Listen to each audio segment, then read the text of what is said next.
नमस्कार. रावित भावामध्ये आपल्या सर्वांचं स्वागत आहे. हा बहुतेक परदेशातला व्हिडिओ आहे, पण व्हिडिओ बनवण्याचा मुद्दा असा आहे की आपल्या इथं अशी लोक जास्त आहेत.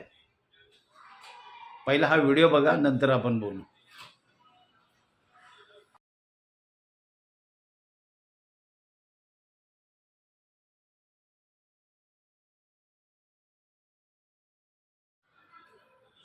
काही क्षणामध्ये ना आयुष्य समाप्त होतं. का माहीत आहे का?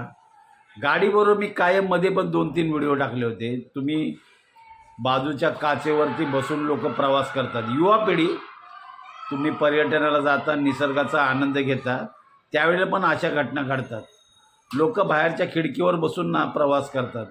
बाजूनं समोरनं एखादे मोठं वाहन येऊ द्या, त्याचा तुम्हाला धडक लागेल, किंवा लेफ्टने जास्त गाडी जर गेली तर लेफ्टला जर एखादं मोठं वाहन उभं असेल तर त्याचीसुद्धा धडक लागू शकते.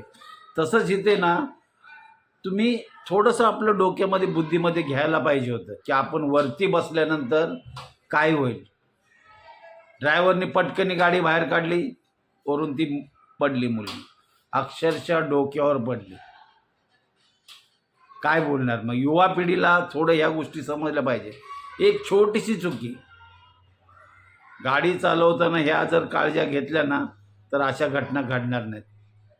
पण युवा पिढीला सांगायला जाणार कोण आणि त्यांना स्वतः समजणार कधी? तुम्हाला काय वाटतं? या व्हिडिओबद्दल नक्की कमेंटमध्ये सांगा.